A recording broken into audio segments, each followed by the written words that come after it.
ஆண்டவரும் இரட்சகருமாகிய இயேசு கிறிஸ்துவின் நாமத்தில் ஜி நெட்வொர்க் குடும்பத்திற்கு என்னுடைய அன்பின் வாழ்த்துக்கள். உண்மையாகவே ஆண்டவர் எனக்கு தந்ததான இந்த வாய்ப்பிற்காக நான் கர்த்தரை ஸ்தோத்திரிக்கிறேன். வேதத்திலிருந்து சில காரியங்களை நாம் தியானிப்பதற்கு முன்பாக என்னை குறித்த ஒரு சின்ன அறிமுகத்தையும் உங்களுக்கு நான் சொன்னா நல்லா இருக்கும் அப்படின்னு நான் நினைக்கிறேன். என்னுடைய பெயர் ஜார்ஜ் அருணோதயம். திருமணமாகி எனக்கு 3 குழந்தைகள். அதுல மூத்த மகன் கர்த்தருக்குள் சிறு வயதிலேயே நித்திரை அடைந்தார். இயேசுவே ப்ரொடக்ஷன் என்றதான ஒரு ஊழியத்தின் சார்பாக அதில் ஒரு மூத்த வேலைக்காரனாய் நான் இருக்கிறேன். 164வது திருச்சபையை கடந்த வாரத்தில் நாங்கள் திறந்து வைத்தோம். ஆண்டவர் உதவி செய்தார். ஒரு பட்ஜெட்ல தான் அந்த சர்ச்சஸ் நம்ம பண்ணுவோம்.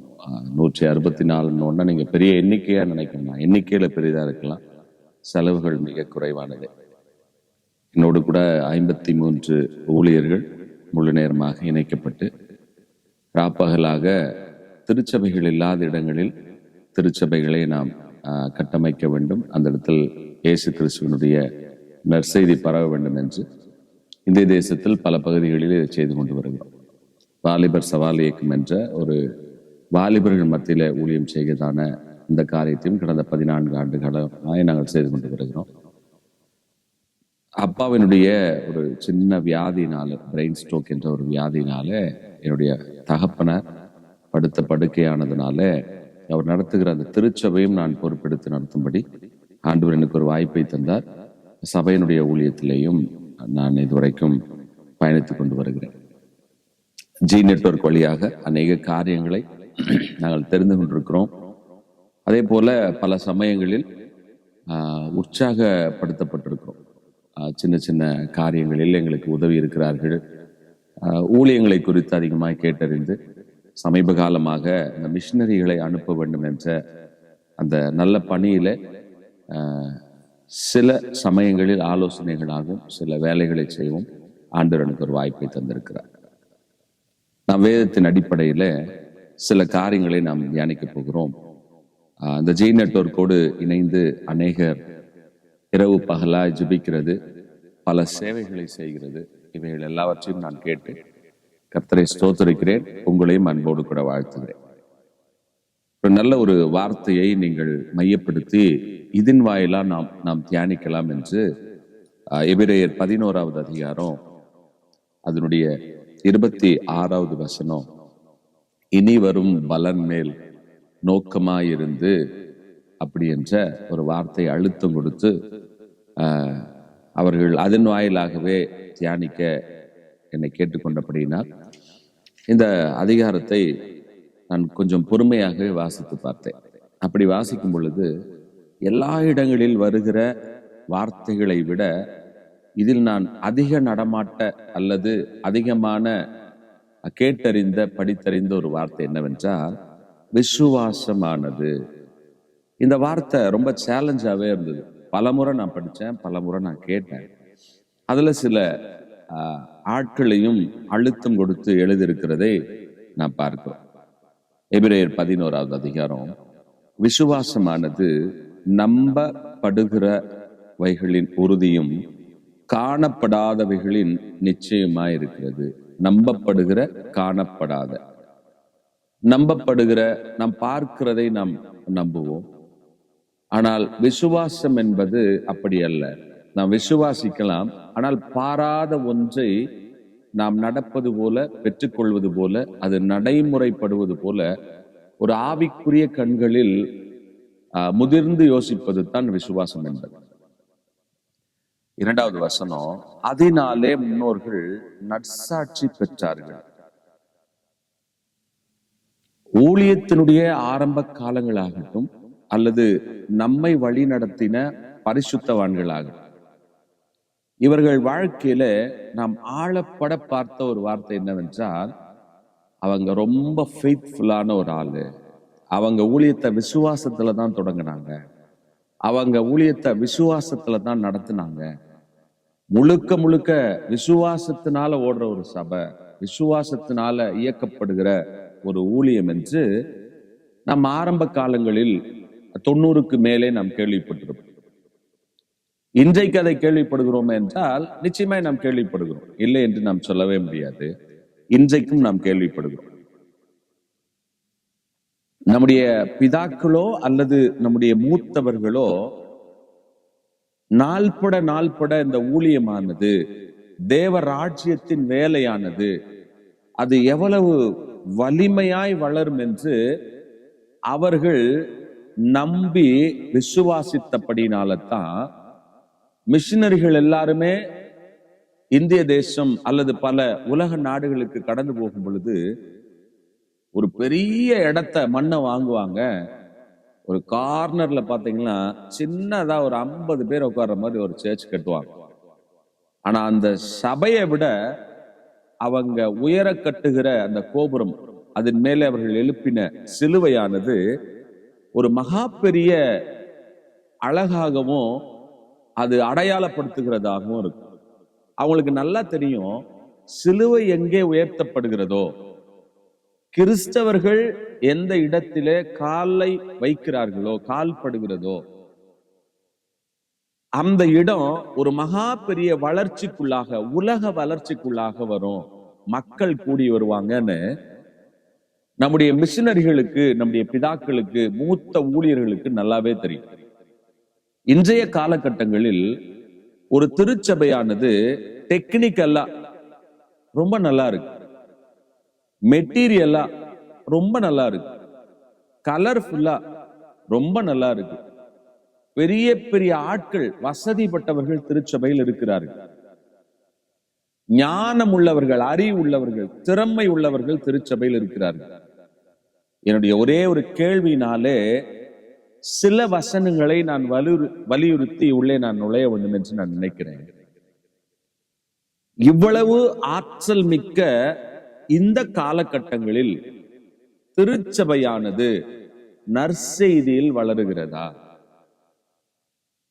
நம்முடைய பிதாக்கள் கடந்து வந்த தொலைநோக்கு பார்வை என்று சொல்லப்படுகிறதான அல்லது இயக்கத்து எண்ணம் என்று சொல்லப்படுகிறதான மிஷினரி மைண்டோட இன்றைய திருச்சபைகளோ, இன்றைய ஊழியர்களோ, இன்றைய இளைஞர் வாலிபர்களோ பயணப்படுகிறார்களா என்று நாம் பார்க்கும் பொழுது இல்லை என்று சொல்ல முடியாது.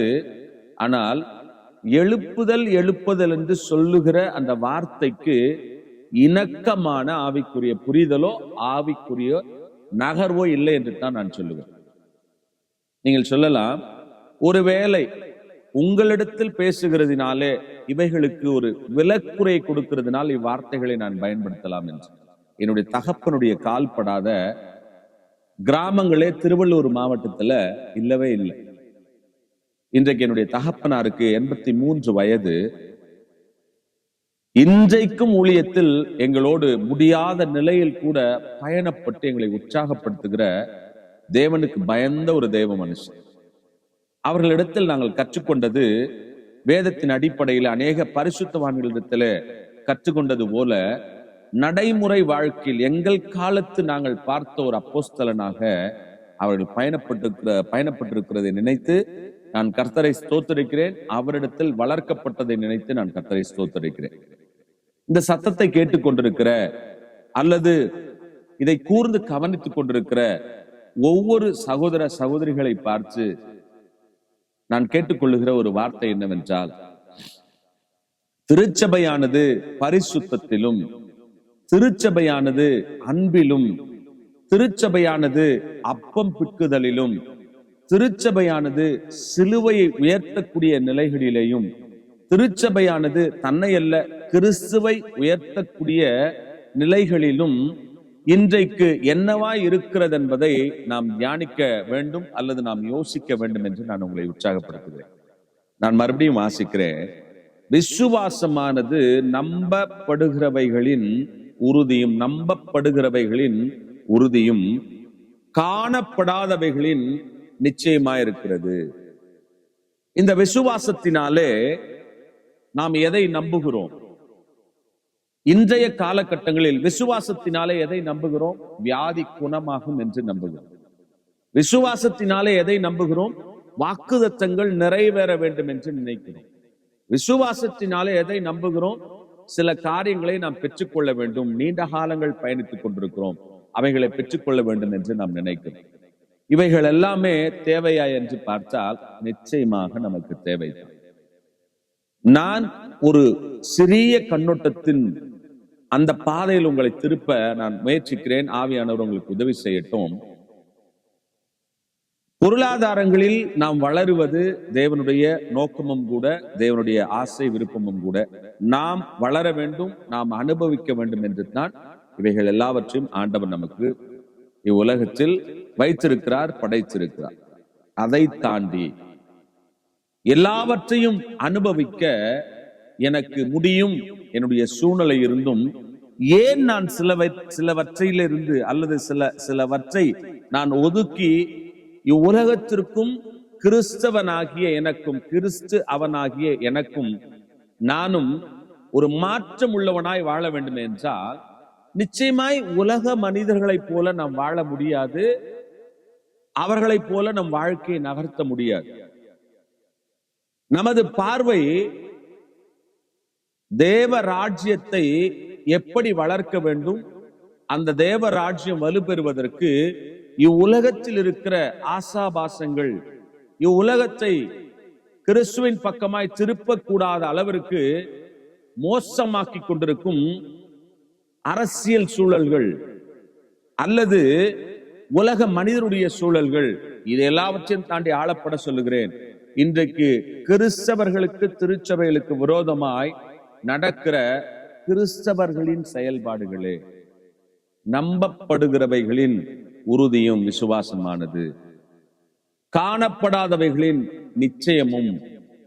நிச்சயமாய் ஒரு காலகட்டங்களுக்கு மேலாக நாம் எப்படி வளர்ந்து வருவோம் அப்படி என்று ஒரு சின்ன அறையிலே முழங்கால் பண்ணி கடவுளை நோக்கி பார்த்த, அல்லது சில செயல்பாடுகளின் வழியாக, சில சேவைகளின் வழியாக அவர்களுக்கு கிறிஸ்துவை காட்ட வேண்டும் என்று துடித்ததான மிஷனரிகளுடைய இருதயம் ஆளப்படவே விசுவாசத்தில் அவைகள் நாட்டப்பட்டவைகள். அவர்கள் தொலைநோக்கு பார்வை என்னவாய் பார்த்தார்கள்? நம்பப்பட்டவைகளை என்னவாய் பார்த்தார்கள்? காணப்படாதவைகளை என்னவாய் பார்த்தார்கள் என்றால், ஒரு காலகட்டம் வரும், அந்த காலகட்டங்களில் மனிதர்களின் மனம் கிறிஸ்துவால் மாற்றப்பட்ட ஒரு மகா பெரிய எழுப்புதலுக்கு நேராக போகும் என்று அவர்கள் மிக ஆழப்பட தெளிவாய் யோசித்ததினால், அவர்கள் தங்களுக்கானது அல்ல, தங்களுக்கானது கிறிஸ்துவுக்கு எப்படி பயன்படும். ஏன் அவர்கள் நற்சாட்சி பெற்றார்கள்? தங்களுக்கு என்று அல்ல, தங்களை கொண்டு கடவுள் என்ன செய்ய போகிறார். அவர்களுக்காக பெரிய உயரங்களை அவர்கள் கட்டவில்லை, எளிமையாக வாழ்ந்தார்கள். மிக சாதாரணமாய் அவர்கள் வாழ்க்கை மற்றவர்களுக்கு முன்பாக நடைமுறைப்படுத்தப்பட்டது. விசுவாசமானது நம்பப்படுகிறவைகளின் உறுதி. நாம் எதை நம்புகிறோம் அதை உறுதியாய், காணப்படாதவைகளின் நிச்சயம். நாம் விசுவாசத்தில் கிறிஸ்துவில் வேரூன்றி ஆளப்பட நாம் நாட்டப்பட்டவர்களாய். நான் அடிக்கடிக்கு சொல்லுகிற ஒரு வார்த்தை, நம்ம ரூட் சரியா இருந்தா நம்ம ஃப்ரூட் சரியா இருக்கும். நம்முடைய வேர் ஆளப்பட இருந்தால், நம்முடைய வேர் அபிஷேகம் என்றதான அந்த ஜலத்து அண்டையிலே, அந்த தண்ணீர் அண்டையிலே பரவக்கூடியதா இருந்தால் நம்முடைய கனிகள் சரியாயிருக்கும். நாம் பேசுகிறதினாலே கிறிஸ்தவர்கள் அல்ல. நாம் சிலுவையை நமது கழுத்திலேயோ அடையாளப்படுத்துகிறதினால், அல்லது நம்முடைய கரங்களிலே ஏதோ ஒன்றினாலே அடையாளப்படுத்துகிறதினால் நாம் கிறிஸ்தவர்கள் அல்லவே அல்ல. நாம் கிறிஸ்துவை வெளிப்படுத்துகிறவர்கள் அல்லவே அல்ல. அவைகள் ஒரு அடையாளம் தான். ஆனால் நமது பேச்சு, நமது நடக்கை, நம்முடைய தர்ம குணங்கள், நாம் செய்ய முடியாத ஒன்றை ஏதோ ஒரு நிலையில் தங்களை மிகவும் விட்டுக் கொடுத்து கிறிஸ்துவுக்காக முடியாத நிலைகளில் அன்பை இழந்தவர்களாய், குடும்ப அன்பை, உறவுகளை இழந்தவர்களாய், சொந்தங்களை இழந்தவர்களாய், நாம் பிறந்த இடத்தில் நடமாட முடியாத ஒரு நிலைகளில் தூர அவர்கள் கடந்து போய், மொழி தெரியாத, இப்படிப்பட்ட மக்களை புரிந்து கொண்டு, இனம் தெரியாத இப்படிப்பட்ட மக்களை புரிந்து கொண்டு அவர்களுக்கு என்ற உதவிகளை சிறிது சிறிதாய் செய்து அவர்கள் ஒரு பாதி மனநிலைக்கு அல்லது பாதி ஒரு பழக்கத்திற்கு மேலாய் என்ன போதிக்க அவர்கள் முயற்சிக்கிறார்கள் என்றால், இந்த ஜீவனுள்ள இயேசு கிறிஸ்துவை போதிக்க அவர்கள் நினைக்கிறார்கள்.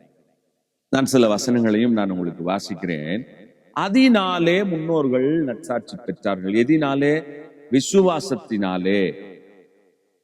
காணப்படாதவைகளை அவர்கள் நம்பி அவைகளை பெற்றுக் கொள்ளுகிற வரைக்கும் அமைதியாயிருந்ததினார். தரிசனம் உள்ளவர்களிடத்தில் அதிகமாய் அந்த தரிசனத்தை நகர்த்தக்கூடிய காரியங்களை பார்க்க முடியவில்லை. ஒருவேளை தரிசனத்தினாலே தான் துவங்குகிறார்கள். ஆனால் எல்லாவற்றையும் கடவுள் தந்த பிறகு, எல்லாம் அந்த ஊழியத்திற்கு கிடைத்த பிறகு கிறிஸ்துவை வெளிப்படுத்த அவர்கள் மறந்தவர்களாய் ஆதிகால விசுவாசத்தையும் ஆதிகால ஊழிய நகர்வுகளையும் இன்றைய அறிவியல் பொருளாதார அல்லது இன்றைய இவர்கள் ஊழிய வளர்ச்சியோடு நீங்கள் ஒப்பிட்டு பார்த்தால், இயேசு கிறிஸ்துவை வைத்துத்தான், விசுவாசத்தை வைத்துத்தான் வளர்ந்தவர்களாய் இருக்கிறார்கள். ஆனால் இன்றைக்கு அப்படிப்பட்டவர்கள் மூலமாக கிறிஸ்து வெளிப்படுகிறது மிக குறைவாகவே இருக்கிறது. நாம் எப்படி பிறக்கிறோம் சரியில்லை, நாம் எப்படி வாழுகிறோம் கொஞ்சம் கொஞ்சமாய் நமக்கு புரிகிறது. ஒரு மத்திய வாழ்க்கையில் பல அனுபவங்களை பட்ட பிறகுதான் நாம் சுதாரித்துக் கொண்டு கிறிஸ்துவுக்காக வாழ வேண்டும் என்று முயற்சிக்கிறோம். ஆரம்ப விசுவாச காலங்களில், ஆரம்ப ரட்சிக்கப்பட்ட காலங்களில் நாம் தெரியாதவர்களாய் அதை கற்றுக்கொள்ள வேண்டும் என்று வேதத்தின் மீது வாஞ்சையுள்ளவர்களாய், ஜெபத்தின் மீது வாஞ்சையுள்ளவர்களாய், திருச்சபை தேடலின் மேலே ஒரு ஆர்வம் கொண்டவர்களாய், சுவிசேஷத்தின் மேலே ஒரு பாரம் கொண்டவர்களாய் நாம் பயணித்துக் கொண்டே வருகிறோம். வசனத்தின் வாயிலாய் அல்லது வாக்குதத்தத்தின் வாயிலாய் ஜெபித்து இவ்வுலக தேவைகளை நாம் பெற்றுக்கொண்ட பிறகு, ஒரு நிலைப்பாட்டிற்கு மேலே நாம் வளர்ந்த பிறகு நாம் என்னவாய் மாறிவிடுகிறோம் என்றால், இவைகளிலே நாம் சந்தோஷப்படுகிறோம், இவைகளை நாம் உயர்த்துகிறோம். கிறிஸ்துவை நாம் உயர்த்துகிறோமா? கிறிஸ்துவில் நாம் சந்தோஷப்படுகிறோமா? ஒருவேளை ஜி நெட்வொர்க் சார்பா நீங்க அநேகர் கூடி ஜெபிக்கிறீர்கள், அல்லது நீங்கள் பாராத சில விஷயங்களை கேள்விப்படுகிறீர்கள். இதற்காக நீங்கள் ஜெபித்து உங்களால இயன்ற காரியங்களை செய்து கொண்டிருக்கிறீர்கள். இந்த காரியங்கள் பரவலாகவே உலகம் முழுவதும் பல இடங்களில் அவைகள் பரவுகிறது. அப்படி பரவி போய் அது என்ன செய்கிறது என்றால், நீங்கள் செய்த சின்ன சின்ன உதவிகள் ஆண்டவரின் ஊழியத்தை செய்கிற, கிறிஸ்துவின் சுவிசேஷத்தை சொல்லுகிற மக்களிடத்தில் இன்னும் அவர்கள் வலுவாய், இன்னும் அவர்கள் ஊர்ந்து கடந்து போய் இந்த நற்செய்தியை சொல்வதற்கு நீங்கள் விதைக்கிற விதைகள் அது உற்சாகமாயும் அவர்கள் கடந்து போவதற்கான ஒரு வழியும் உண்டாக்குறது. நான் எப்பொழுதுமே சொல்லுவேன், நான் எழுதியும் இருக்கிறேன், விதைத்தவன் விதையை மறப்பான், விதைத்தவன் விதையை மறப்பான். ஆனால் விதைகள் விளைய மறக்கவே மறக்காது. ஏன்னா அந்த விதைக்குள்ள ஒரு ஜீவன் இருக்கு. மிஷனரிகளாலே விதைக்கப்பட்டவர்கள் நாம், மிஷனரிகளாலே ரட்சிப்பினுடைய வழிகளிலே நடத்தப்பட்டவர்கள் நாம். கிறிஸ்துவனுடைய வசனம் நம்மளை மிக நேர்த்தியாக, அழகாக, ஆழமாக இன்றைக்கு வேரூன்றி நடக்க செய்கிறது. ஆனால் இவ்வுலகத்தினுடைய ஆசிகளோ, இவ்வுலகத்தினுடைய பொருள் ஆசீர்வாதங்களோ, அல்லது இவ்வுலகத்தினுடைய பணங்களோ, பொருளாதாரங்களோ, வேலைகளோ நம்மை அலுவலாக்கி நம்மளை இதுல ரொம்ப வேரூன்றி நாட்டப்பட்டவர்களை போல இதுல ரொம்ப நம்ம பிஸி ஆயிடுச்சு. இன்றைக்கு நற்செய்தியை நாம் சொல்வதற்கோ, நற்செய்தியாய் நாம் வாழ்வதற்கோ மறக்கிறோம் என்பதில் எந்த மாற்றமும் இல்லை. ஒரு வேதம் எடுத்து தன்னுடைய கரங்களில் ஒரு மைக்கையோ ஒலிபெருக்கையோ வைத்து ஒரு திருச்சபையை கட்டி அப்படி செய்கிறது தான் ஊழியம் அல்ல, அதுவும் ஊழியம். நாம் செய்யக்கூடிய வேலை எந்த வேலையா இருந்தாலும் அந்த வேலையிலே ஒரு காலகட்டத்திற்கு மேலாக நாம் செய்கிற வேலைகளில் கிறிஸ்து வெளிப்பட போகிறார்.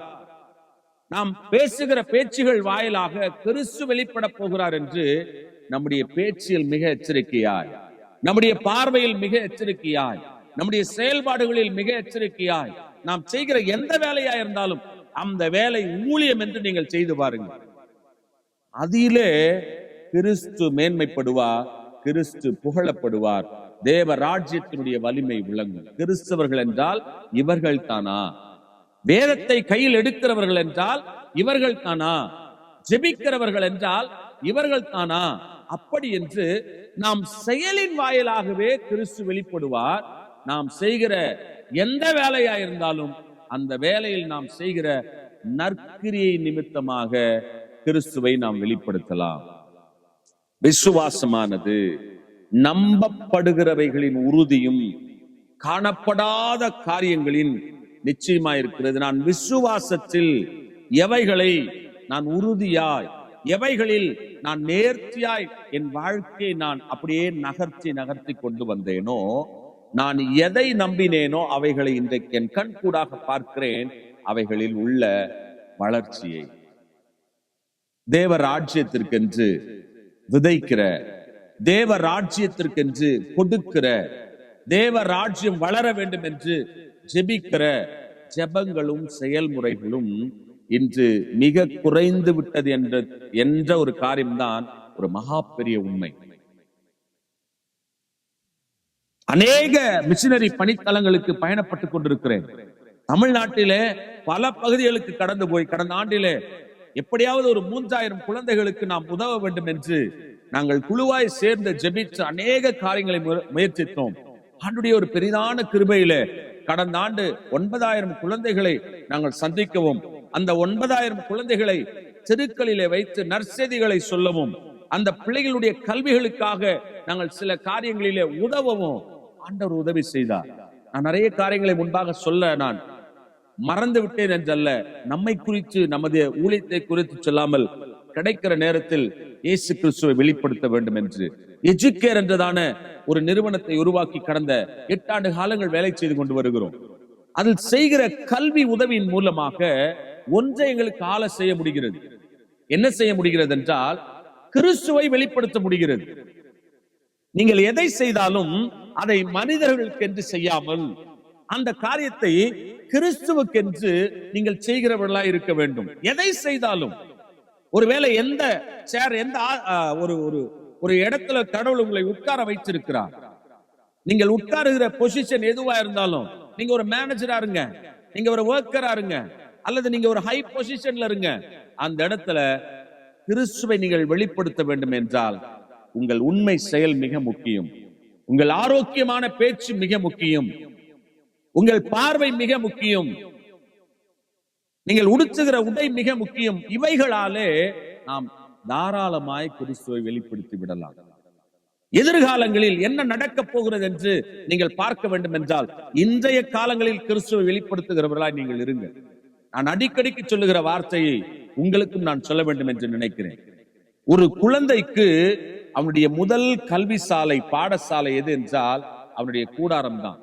ஒரு குழந்தைக்கு முதல் ஆசான் யார் என்றால் அவளின் பெற்றோர் தான். உங்கள் கூடாரங்களில் கணவன் மனைவியாய் நாம் விசுவாசத்தில் உறுதியாய் இருக்கிறோம் என்று பேசுகிறோம், நற்செய்தியில் உறுதியாய் இருக்கிறோம் என்று பேசுகிறோம். இந்த வேதாகமத்தை எடுத்துக்கொண்டு வாரந்தோறும் திருச்சபைக்கு கடந்து போகிறோம், குடும்பமாய் சேர்ந்து ஜெபிக்கிறோம். ஆனால் நம்முடைய பேச்சு அல்லது குடும்பத்தில் இணக்கமாய் நாம் இணங்கினவர்களாய் குழந்தைகளுக்கு முன்பாக நற்சாட்சி பெற்றவர்களாய் இருக்கிறோமா?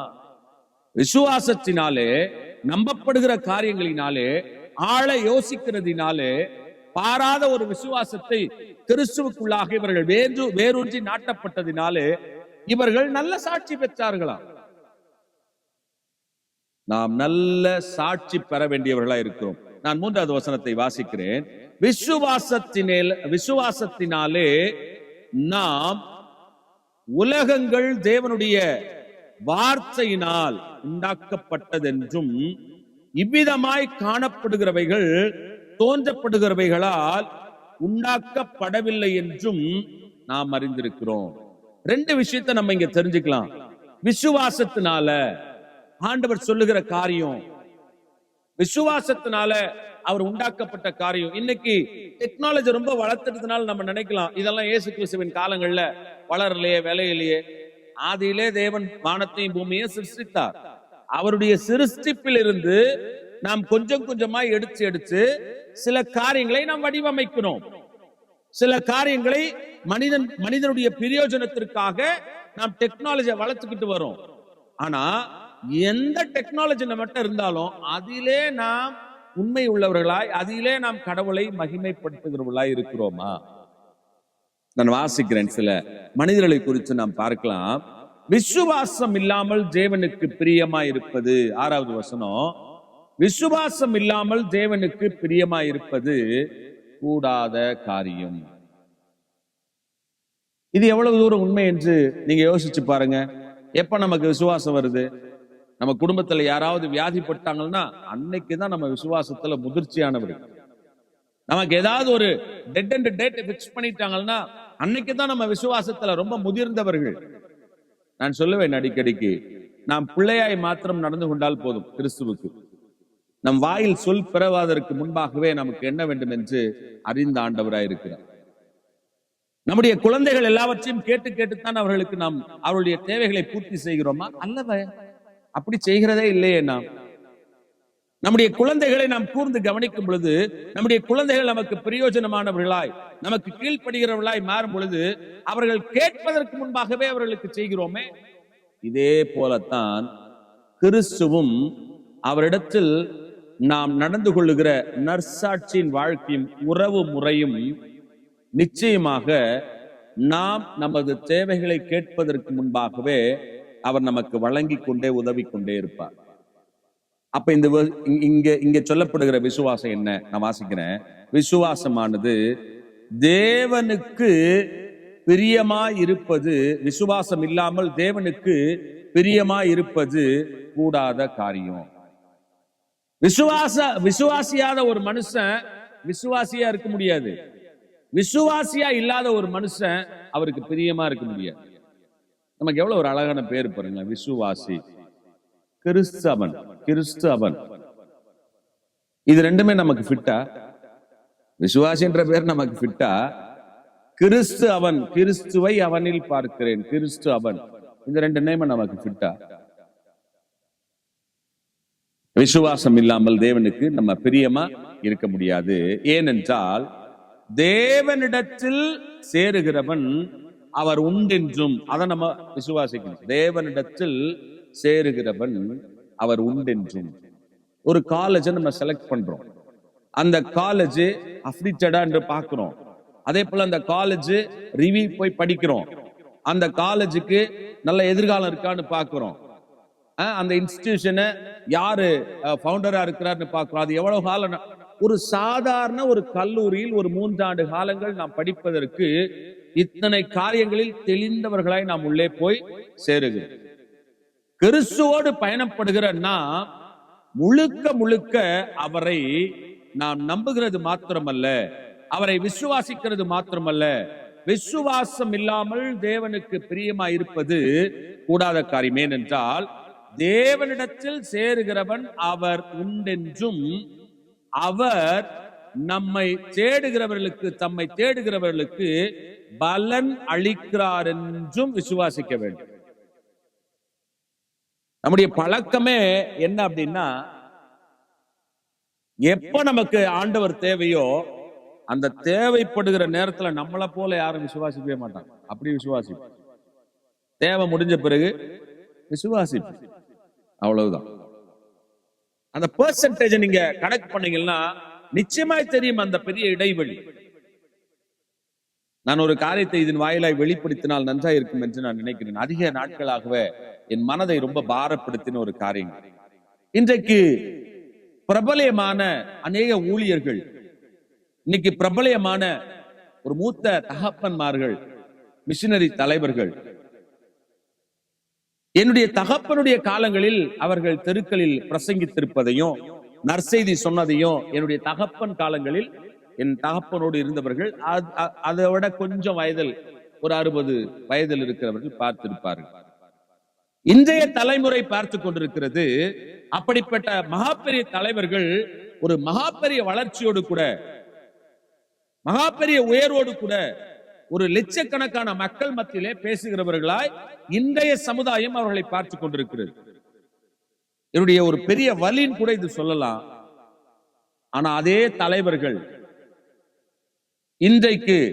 இன்றைய வாலிபர்களுக்கு முன்பாக அவர்கள் தலைவர்களாய் இருக்கலாம், தகப்பனாய் கூட இருக்கலாம். ஆனா இன்றைய தலைமுறை, நீங்க 60-70 ஆண்டுக்கு முன்னாடி தெருக்களில பிரசங்கம் பண்ணீங்கல்ல, அதை இன்னைக்கு அவங்க பார்க்கல. அதனாலதான் உங்களை போல உயரத்துல அவங்க வரணும்னு நினைக்கிறாங்க. நீங்க செய்த காலங்களை, ஆரம்ப காலத்துல நீங்க சொன்ன சுவிசேஷத்தை போல அவங்க சொல்லணும்ன்றது அவங்களுக்கு இன்ன வரைக்கும் தெரியாமே இருக்கு. இது ரொம்ப வலியான வார்த்தை. இதை எடுத்து யார் எப்படி போட்டு எதை பயன்படுத்துவாங்கன்னு எனக்கு தெரியல. சும்மா ஒரு வார்த்தை சொல்றேன். பேரை சொன்னா அதுக்கு கொஞ்சம் கூட்டம் இருக்கும். ஏன் இவர் பேரை சொல்லிட்டாரு? பேரை கூட சொல்லல. தமிழ்நாட்டிலோ வெளிநாட்டிலோ ஒரு மகா பெரிய ஊழியத்தில், விசுவாசத்தில், இயேசு கிறிஸ்துவாலே மட்டும், ஊழியத்தில் வந்த காணிக்கை பணத்தினாலே மட்டும் வளர்ந்து ஒரு மகா பெரிய உயரத்தில் இருக்கிற ஒரு பெரிய ஊழியக்காரர்னே வச்சுங்களேன். நாளைக்கு அவர் தெருவுல நின்று ஒரு மைக்கை பிடிச்சு, ஒரு மெக்காபோனை பிடிச்சு, 10 நபர்களோட ஒரு பேண்ட் அடிச்சு அவர் பாட்டு பாடி ஒரு நற்செய்தி சொல்றாருன்னு வச்சுங்களேன். நான் சேலஞ்ச் பண்றேன், நீங்க ஊழியம் செய்யுங்கன்னு யாரையும் சொல்லவே வேணாம். உங்களை பார்த்து ஒரு பெரிய கூட்டம் இறங்கி வரும் தெருவு. ஏன் செய்ய முடியல? இந்த இயேசு கிறிஸ்துவை வைத்துத்தானே வளர்ந்தீர்கள். இந்த இயேசு கிறிஸ்துவாலைத்தானே உங்கள் ஸ்தாபனங்கள் வளர்க்கப்பட்டது. ஊழியத்துல வந்த முழுக்க பணத்தினாலே தான் நாம் மகா பெரிய உயரத்தில் உட்கார்ந்து இருக்கிறோம். பெரிய பெரிய திருச்சபைகள், கெத்திட்ரல் என்று சொல்லுகிறோமே. பயங்கரமான ஒரு வளர்ச்சியை நோக்கி நாம் பயணப்பட்டுக் கொண்டிருக்கிறோமே. நாம் வருகிற வாகனங்கள் எப்படிப்பட்டதா இருக்கிறது? நம் வாகனத்தை போல இன்றைய தலைமுறைகள் வாங்க வேண்டும் என்று நினைக்கிறார்கள். நாம் கட்டின கட்டிடங்களைப் போல இன்றைய தலைமுறைகள் கட்ட வேண்டும் என்று நினைக்கிறார்கள். நமக்கு வருகிற பாதுகாப்பு வளையத்தை போல அவர்களுக்கு வர வேண்டும் என்று நினைக்கிறார்கள். கருவிகள் வேண்டும் என்று நினைக்கிறார்கள். வளர்ச்சி எக்யூப்மெண்ட்ஸ்ல வளரணும்னு நினைக்கிறாங்க.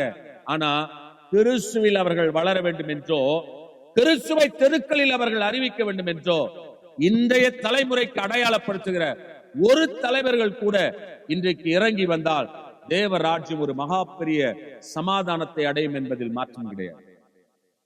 ஒருவேளை நான் சொல்றது யாரோ ஒருத்தர் இவரு குத்தி சொல்றாரு, இல்லைன்னா யாரையோ ஒருத்தரை குறிப்பிட்டு சொல்றாரு. நான் சொல்லுகிறேன், வளர்ச்சி என்ற ஒரு வளையத்திற்குள்ளே, உயரத்துக்குள்ள இருக்கிற அத்துணை தேவ ஊழியர்களையும் பார்த்து சொல்லுகிறேன்.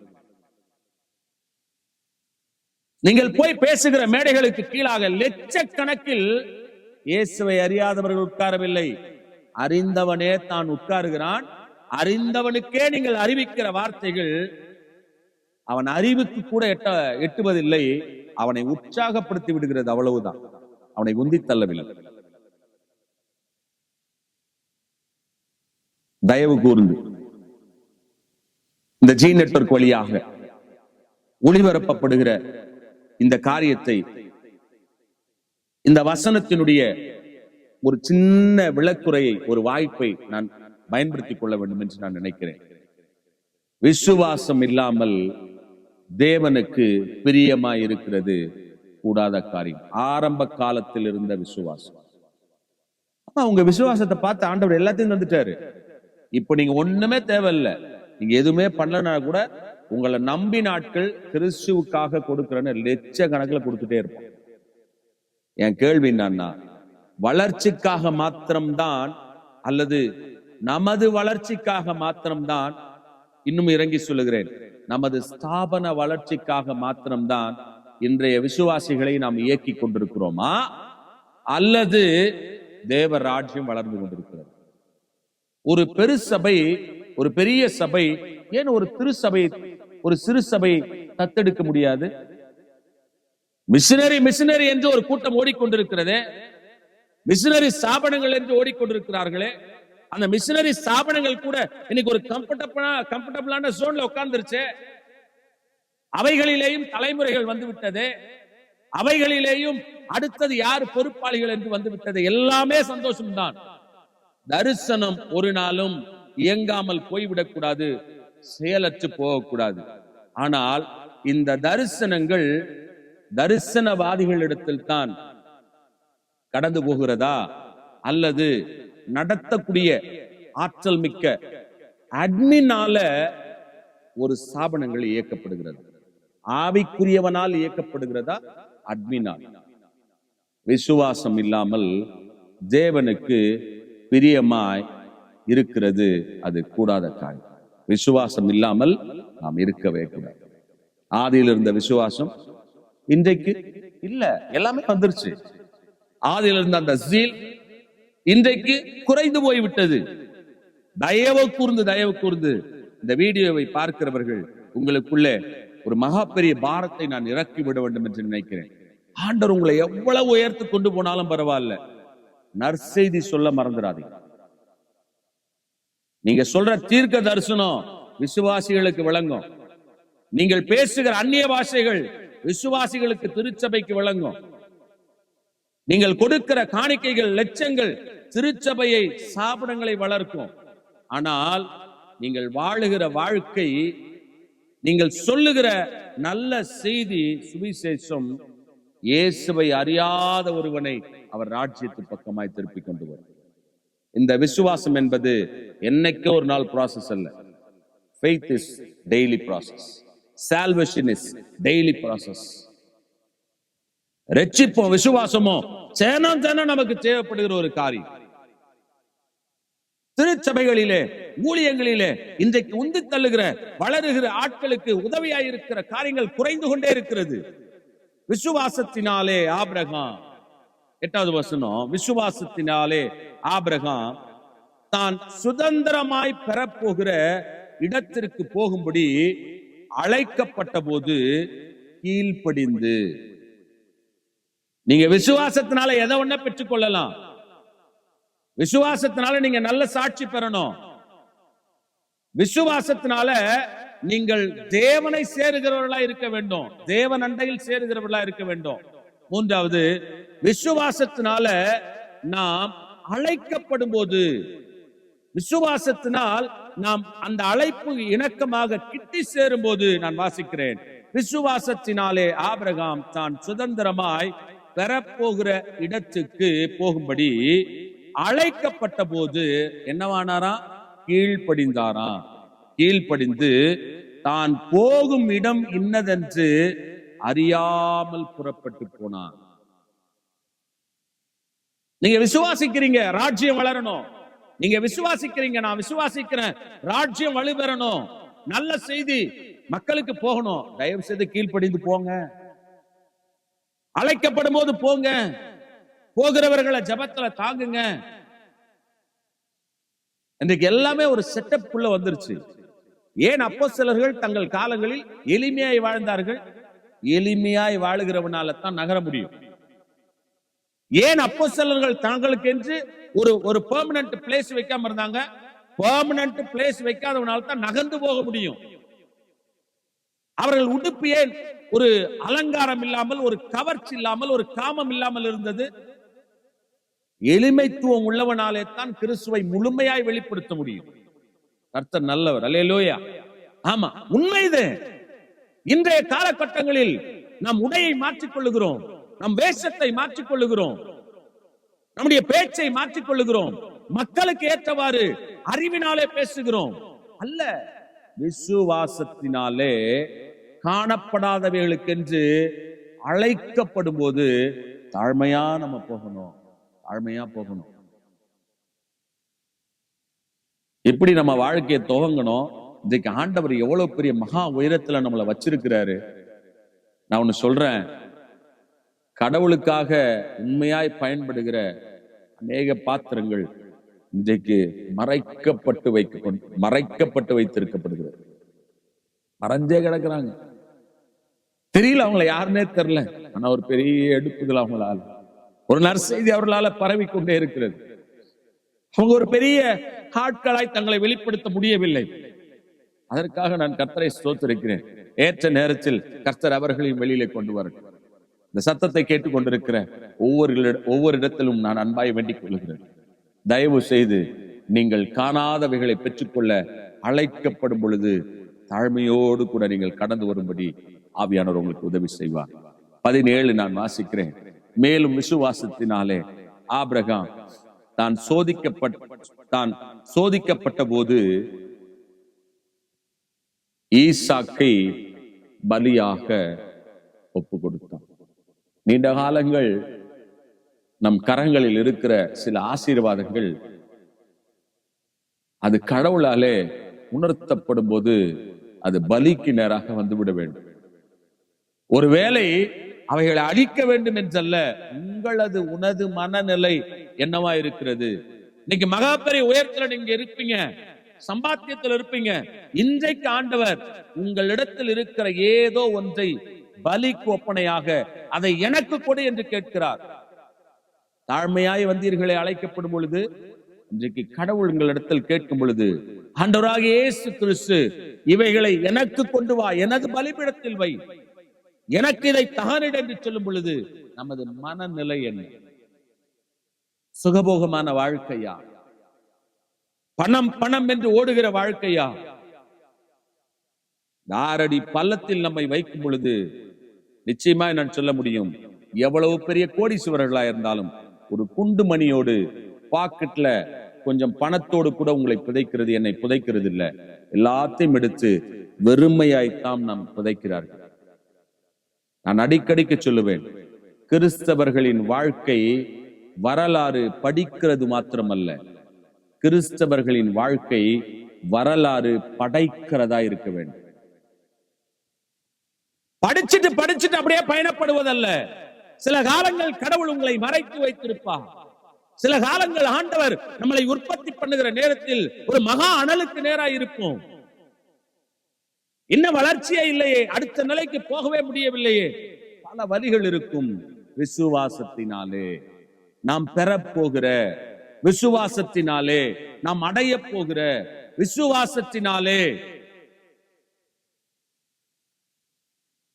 நாம் என்னவாய் எதிர்காலங்களில் இருக்க போகிறோம் என்ற ஒரு எதிர்பார்ப்புடையவர்களாய் நற்செய்தியை மாற்றம் நாம் மையப்படுத்தி நாம் வாழ்க்கையின் மூலமாய் வாழலாம், நம் வாயின் மூலமாய் பேசலாம், நம் உதவிகள் மூலமாய் கிறிஸ்துவை நாம் உயர்த்தலாம். நான் வாசிக்கிறேன் 17. மேலும் விசுவாசத்தினாலே ஆபிரகாம் தான் சோதிக்கப்பட்ட போது ஈசாக்கை பலியாக ஒப்பு கொடுத்தான். சிக்கிட்டோன்னு நினைக்காதீங்க. என்னடா இதுல சிக்கிட்டோமே, என்னடா இந்த ப்ராஜெக்ட்ல சிக்கிட்டோமே, என்னடா இந்த ஊழியத்துல சிக்கிட்டோமே, என்னடா இந்த ஐக்கியத்துல சிக்கிட்டோமே, சிக்கிட்டோன்னு நினைக்காதீங்க. நீங்க நினைக்கிறீங்க ஈசாக்குக்கு அங்க வந்தது சிக்கல் என்று அல்ல. அந்த சிக்கலை கடவுளின் கீழ்ப்படிதலுக்கு நேராய் நீங்கள் ஒப்பு கொடுக்கும் பொழுது ஈசாக்கு சிக்கவில்லை. ஈசாக்கு இருக்க வேண்டிய இடத்தில் இன்னொன்று சிக்கிக் கொண்டிருக்கிறது. பலி கொடுக்க மனது ஆபிரகாமுக்கு இருக்கிறது, அவ்வளவுதான். கீழ்ப்படிதல் ஆபிரகாமுக்கு இருக்கிறது, அவ்வளவுதான். நிச்சயமாய் அடுத்தது என்ன நடக்க போகிறது என்று அவன் பார்வையில் இல்லை. நீண்ட காலங்கள் காத்திருந்து பெற்றுக் கொண்டிருந்த இந்த ஈசாக்கை கடவுள் கேட்கிறார், எனக்கு பலி செலுத்து. உங்ககிட்ட எது பிரஷியஸா இருக்கு? உங்ககிட்ட எது ரொம்ப விலையேற பெற்றதா நீங்க வச்சுக்கிட்டு இருக்கிறீங்க? உங்ககிட்ட எதை நீங்க ரொம்ப முதன்மைப்படுத்தி வச்சிருக்கிறீங்க? எதை ரொம்ப பிரைஸ் பண்ணிக்கிட்டு இருக்கிறீங்க? எதை ரொம்ப வசதி பிடிக்கிறீங்க? ரொம்ப காலங்கள் ட்ரை பண்ணி கிடைச்ச ஈசாக்கு ஒப்பனையா எது உங்க கையில இருக்கு? ஆண்டவர் சொல்றாரா அதை பலி செலுத்து, அதை எனக்கு கொண்டுன்னு சொல்றாரா? கொஞ்சம் கூட யோசிக்காம அதை கொண்டு போய் தேவ சமூகத்தில் வைங்க. உங்கள் கீழ்ப்படிதலையும் இத்தனை காலங்கள் வளர்த்த உங்களது மனநிலையும் கர்த்தர் சில சமயங்கள் சோதிப்பார். விசுவாசத்தினால் செய்யுங்கள், விசுவாசத்தினால் தாழ்மைப்படுங்கள், விசுவாசத்தினால் அவரை முழுமையாய் நம்புங்கள். ஏன்? இந்த விசுவாசமானது நம்புகிற காரியங்களினுடைய உறுதி, பார்க்கவே பார்க்காத காரியங்களினுடைய நிச்சயம். ஆபிரகாமுக்கு பிறகு ஈசாக்குக்கு பிறகு என்ன நடக்க போகிறது என்று சாராளுக்கும் தெரியவில்லை, ஆபிரகாமுக்கும் தெரியவில்லை. கேட்கிறார், உனது மகனை பலிகொடு. சரியான இடத்தில் கொண்டு போய் அவனை படுக்க வைக்கிறான். இவன் நினைத்திருப்பான், மனைவியிடத்தில் நாம் சிக்கிவிட்டோமே, இதை பலி கொடுத்தார் அல்ல. சொந்தங்களிடத்தில் சிக்கிவிட்டோமே, இதை பலி கொடுத்தால் அல்ல. உனது விருப்பமானது அவர் பார்வைக்கு நேரா இருக்கிறது. ஆனால் விருப்பத்தை விட கடவுளுக்காக உன்னை விட்டு கொடுக்கிறல்ல, அந்த விட்டு கொடுத்தல்ல அவர் பூரணப்படுகிறார். அவர் முழுமையாய் நம்மை நம்புகிறார். தயவு கூர்ந்து இந்த சத்தத்தின் வாயிலாய் நீங்க அதிகமா எதை ஒசத்தி பிடிக்கிறீங்களோ, ரொம்ப காலங்கள் கழிச்சு எதை பெற்றுக் கொண்டிருக்கிறீங்களோ, அத உங்க ஃபெய்த்துக்கு நேரா கொண்டு வாங்க, விசுவாசத்துக்கு நேரா கொண்டு வாங்க. இதை விட்டா வேற வழியே இல்ல பிரதர், இதுதான் பிரதர் எனக்கு எல்லாமே, இத கேட்கிறார பிரதர் கடவுள், கொண்டு போங்க, தைரியமா பலி கொடுங்க. பலியிடுவதற்கு முன்பாகவே ஆயத்தம் பண்ணப்பட்டது சிக்கிக்கொண்டு அது சத்தம் கொடுக்க ஆரம்பிக்கும். மனது வரல, பயமா இருக்கு. 24 வாசிக்கிறேன். விசுவாசத்தினாலே மோசே தான் பெரியவனான போது, இதை கேட்டுக்கொண்டிருக்கிற ஆட்களை பார்த்து நான் கேட்கிறேன், in the beginning your faith was, உங்கள் ஆரம்ப நாட்களில் உங்க விசுவாசமானது எவ்வளவு பர்ஃபெக்டா, எவ்வளவு பியூரிட்டியா, எவ்வளவு ஸ்ட்ராங்கா இருந்தது உங்க ஃபெய்த். நாட்கள் போக போக இழப்புகளை பார்க்க பார்க்க, ஐயோ மனிதர்களுக்கு முன்பாக தலை குனிந்து விடுவோமோ, அல்லது இதை நடத்த முடியாமல் போய்விடுமோ, இதை அடுத்த கட்ட நகர்வுக்கு நேராய் கொண்டு போக முடியாதோ என்று விசுவாசத்தின் நுனியில கூட அவிசுவாசமும் வேலை செய்யக்கூடாது. கடவுளுக்கு மேலேயும் உன்னை நம்பிடக்கூடாது. 100க்கு 100 சந்தேகமே இல்லாமல் அவரையே நம்பியிருப்பதின் முதிர்ந்த நிலைதான் விசுவாசம். ஒருவேளை இந்த சத்தத்துக்கு பிறகு அநேகர் வாழ்க்கையில தேவன் சித்தம் நிறைவேற வேண்டும் என்று நான் நினைக்கிறேன். இருந்தா நம்ம ஊழியம் செய்யணும், இறந்தா நம்ம சாட்சிகள் ஊழியம் செய்யணும். இன்னைக்கு நான் பேசிட்டு அமைதியா போயிருவேன். நான் பேசி போட்டிருக்கிற இந்த வேர்டு யாரோ ஒருத்தருக்கு ஊழியம் பண்ணிக்கிட்டு இருக்கோம். இதுல என்னுடைய பிரபலயத்தை நான் காட்டுவதற்கு அல்ல, இதிலே தேவனுடைய பிரசன்னத்தை காட்டுவதற்கு. அநேகர் பிரபலியமானவர்களோடு பயணப்பட வேண்டும் என்று நினைக்கிறோம், அல்ல, பிரசன்னமானவர்களோடு பயணப்படுங்க. பிரபல்யமானவர்களோடு நாம் பயணப்படுகிறார் ஒரு நெருக்கடியும் இல்லை, ஆனால் அவைகளில் கிறிஸ்து வெளிப்படுகிறாரா. வாசிக்கிறேன். விசுவாசத்தினாலே மோசே தான் பெரியவனான போது, இந்த வேர்ல்டுல பெரிய ஆளோட புள்ள, இந்த தேசத்துல பெரிய ஆளோட புள்ளன்றத அவன் பெருசா நினைக்கல.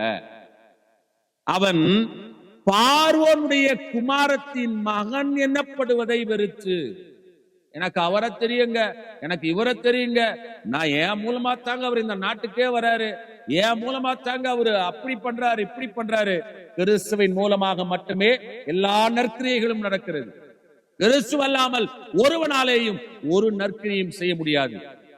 கிறிஸ்து ஒரு மனிதனுக்குள்ளே இருந்தால் நற்கிரியை தவிர அவனாலே வேறொன்றையும் செய்யவே முடியாது. நான் வாசிக்கிறேன் 26.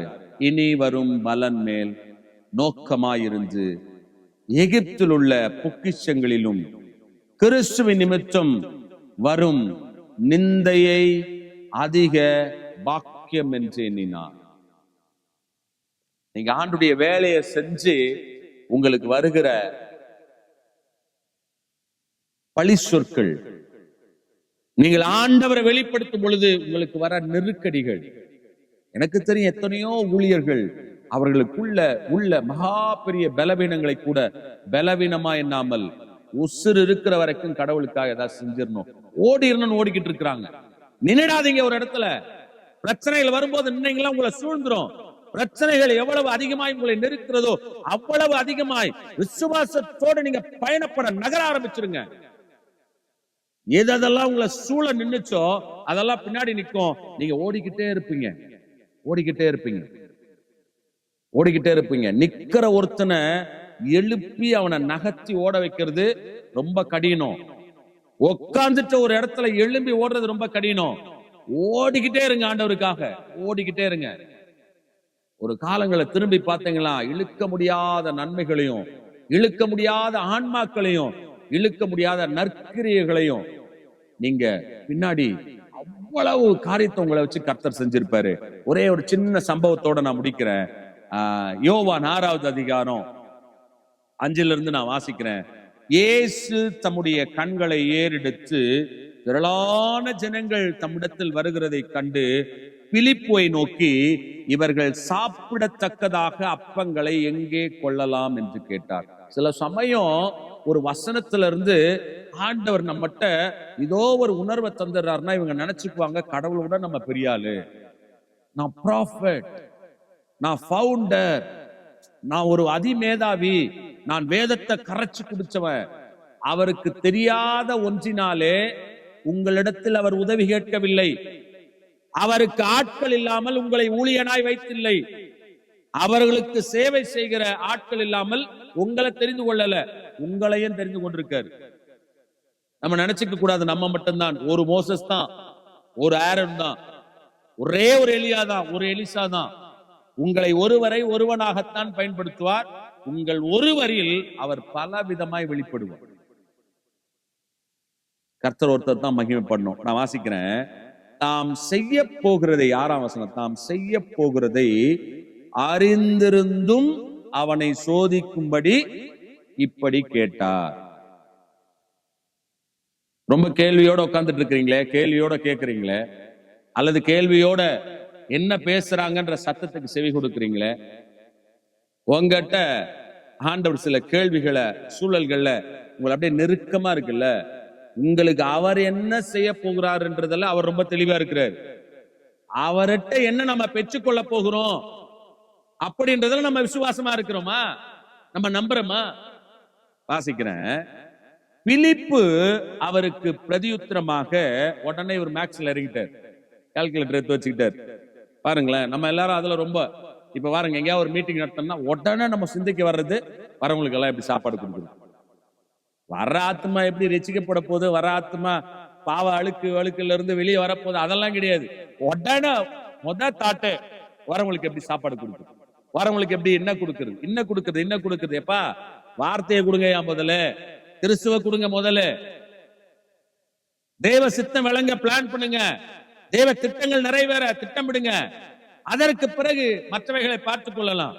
இவ்வளவு பெரிய கூட்டத்தை கூட்டி சோறுக்கு யோசிக்கல, தண்ணிக்கு யோசிக்கல, அவங்க வர வாகனத்துக்கு எதுக்குமே யோசிக்கல. அவரால் இயங்க மட்டும் ராஜ்யத்தினுடைய வலிமையை பிரசங்கிக்கிறார். அவங்க பசியா போயிடக்கூடாதுன்றதுனால மட்டும்தான் ஆன்மாவை திருப்திப்படுத்தி விட்டார். அவர்கள் வழியிலே போகும் பொழுது உட்கொள்ள அருந்த அவர்களுக்கு ஒன்றும் இல்லையே என்று அவர்கள் மேல அக்கறை உள்ளவரா பிலிப்பை பார்த்து கேட்கிறாரு. பிலிப்பு கால்குலேட்டர் எடுத்து உட்கார்ந்து இருக்காரு. ஆண்டவரே, பிலிப்பு அவருக்கு பிரதியுத்தரமாக, இவர்களில் ஒவ்வொருவனும் கொஞ்சம் கொஞ்சம் எடுத்துக்கொண்டாலும் 200 பணத்து அப்பங்களும் இவர்களுக்கு போதாதே. போட்டான் காசு, இவ்வளவு காசுக்கு இவ்வளவு வாங்கினா கூட என்ன பண்ணாது ஆண்டவரே, போதாதே. நல்லா தெரிஞ்சுங்க, நம்ம தூரமா இருக்கிறவன கூட ஒரு விஷயத்தை கேட்டு தெரிஞ்சுக்கலாம். நம்ம கூடவே பயணம் பண்றாங்க பாருங்க, அவனுக்கும் நான் யாருன்னு தெரியும், எனக்கும் அவன் யாருன்னு தெரியும். நம்ம விஷன்ல ஓடாம இருக்கிறதுக்கு மெயின் ரீசனு பல சமயங்களில் நம்மோட பயணம் பண்றவங்க தான். உங்க அட்மின் இருக்கிறாங்கல்ல, அந்த அட்மின் தான். அவன் உடனே டபார்னு ஒரு கால்குலேட்டர் எடுத்து போடுவான் பாருங்க, ஒரு மெஷர்மெண்ட், என்னையா இதுன்ற மாதிரி யோசிப்போம் நம்ம. ஆனா அங்கேயும் ஒருத்தன் மறைஞ்சிருக்கிறான். நீங்க ஒரு ஆளை முதன்மைப்படுத்துறீங்கல்ல, அவன் அறிவில பெரிய ஆளு. நீங்க ஒரு ஆளை முதன்மைப்படுத்துறீங்கல்ல, அவன் அட்மின்ல பெரிய ஆளு. நீங்க ஒரு ஆளை கொஸ்டின் கேக்குறீங்கல்ல, அவன் பக்கா மெஷர் பண்ணுவான். அவன் தான் ரொம்ப தெளிவான ஆளு அப்படின்னு நம்ம நினைச்சுக்கிட்டு கேட்போம். ஆண்டவர் அதுக்கு ஒரு எக்ஸாம்பிள் இங்க வச்சிருக்காரு. வாசிக்கிறேன் 8. அப்பொழுது அவருடைய சீஷரில் ஒருவனும், அதாவது இயேசு கிறிஸ்துவ முழுசா வெளிப்படுத்த போற ஒருத்தனை இல்லது, அதான் நான் சொன்னல, படிக்கிறது இல்ல, வரலாறு படிக்கிறது இல்ல, வரலாறு படைக்கிறது. பிலிப்பு தான் இங்க வரலாறு படிச்சிருக்கணும். ஆனா பிலிப்பு இங்க கால்குலேட்டரை கையில எடுத்து வச்சுக்கிட்டாரு. ஆனா இங்க பாருங்களேன், அப்பொழுது அவருடைய சீஷரில் ஒருவனும், சீமோன் பேதுருவின் சகோதரனும் ஆகிய அந்திரேயா.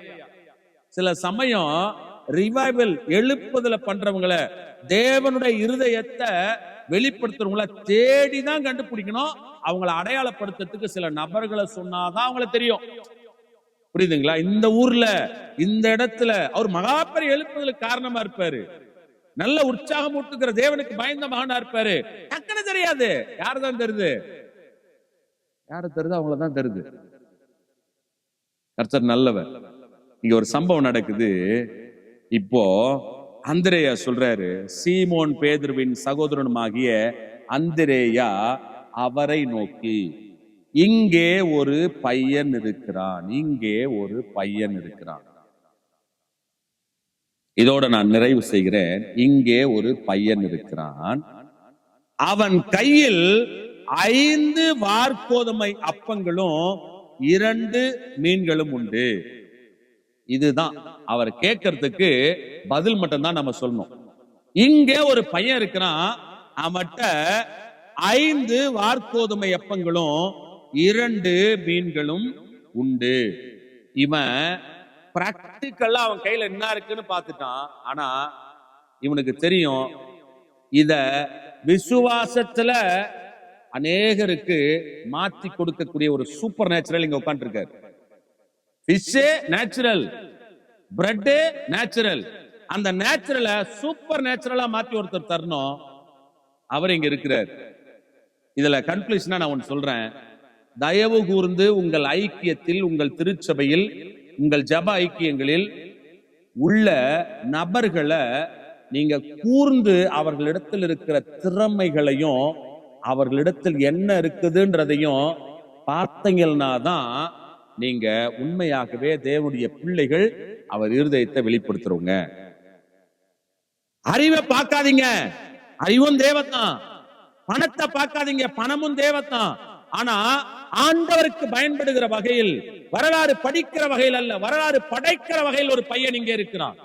எந்த அளவுக்கு இந்த அந்திரேயா டிஃபன் பாக்ஸை கவனிச்சு, அந்த டிஃபன் பாக்ஸை திறக்கிறத கவனிச்சு, அந்த டிஃபன் பாக்ஸ் திறக்கும் போது அந்த டிஃபன் பாக்ஸ்ல ஒரு மெஷர்மெண்ட் இருக்குது. என்ன மெஷர்மெண்ட்? 5 அப்பம் இருக்கு, 2 மீன் இருக்குன்னு தெளிவா சொல்றாரு. ஆனா பிலிப்புட்ட கேட்கும் போது தெளிவான பதில் இல்ல. யார்கிட்ட ஒரு கடவுள் கேட்கவே இல்லையா, அவன் பதில் சொல்றான். இங்க ஒரு பையன் இருக்கிறான், அத பிளஸ் பண்றாரு.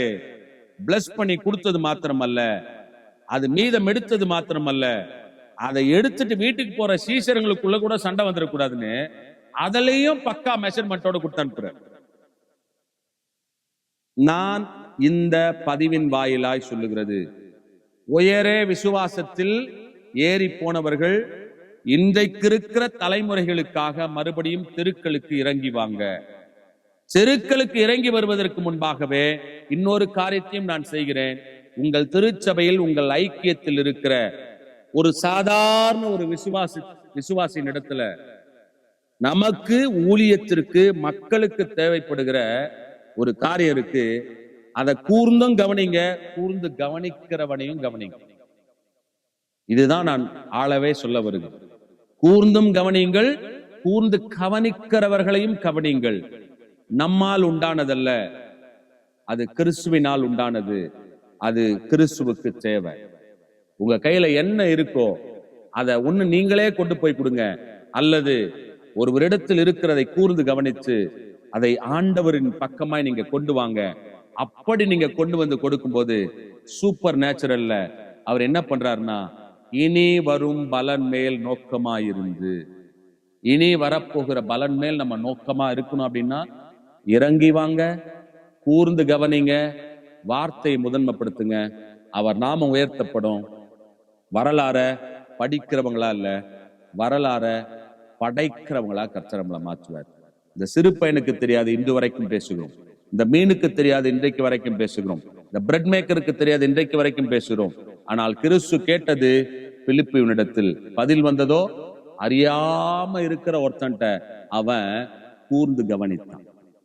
திறமைசாலிகள், தாளந்து உள்ளவர்கள், கிருபை உள்ளவர்களை கூர்ந்து கவனித்து இறைவனின் பக்கமாய், தேவ ராஜ்யத்தின் பக்கமா கொண்டு வாங்க.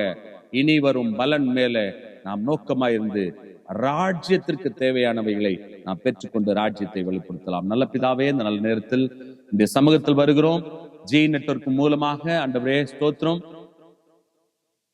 பதிவு செய்யப்பட்டு அநேகருக்கு வழங்கப்படுகிற ஆண்டவரே இந்த சின்ன பதிவின் வாயிலாக உயரத்தில் ஏறினவர்கள் இறங்கி வந்து கிறிஸ்துவை வெளிப்படுத்தவும் கூர்ந்து கவனிக்கவும் எங்களிடத்தில் இருக்கவைகளை ராஜ்யத்திற்காக நாங்கள் ஆண்டவரே மனதார வழங்கவும், அதை ஆண்டவரே நீங்க உங்க சூப்பர் நேச்சுரல்ல பிளஸ் பண்ணி ஆண்டவரே ராஜ்யத்தை நிறைக்கவும் எங்களை நாங்கள் அர்ப்பணம் செய்கிறோம்.